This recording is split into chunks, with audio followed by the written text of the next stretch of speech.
Macam kau nampak kat aku pun dah pasang intercom dia dekat helmet KYT aku ni. Blaze GT1 helmet mini intercom.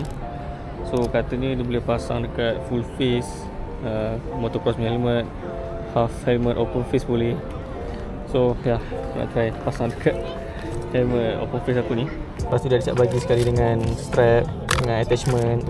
Dalam ni dia ada bagi dua set of mic, satu hard mic, satu lagi soft punya mic. So korang boleh pilih lah salah satu yang korang nak letak dalam satu kan, ikut kesesuaian korang punya helmet lah. Ni dia punya mic dan dia punya speaker lah. So bagi aku ni lah bahagian paling tricky lah, sebab korang nak kena selit-selit, nak masuk-masuk ikut korang punya kesesuaian helmet tu lah. Ni dia, untuk open face senang je. Dia bagi satu attachment untuk korang selit ke tepi tu. Best ni helmet KYT TT Course ni. Tengok dalam ni dia dah ada lubang di sini, nampak? Lubang untuk korang letak speaker kat sini, kiri dan juga kanan So kau just attach je benda ni dekat lubang bulat yang dibagi ni. Okay, lepas kau lekat, korang ambil speaker ni, lekat tu dekat tepi.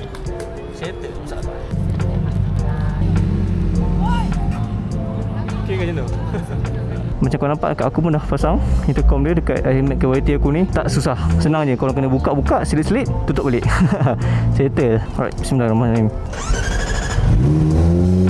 Alright.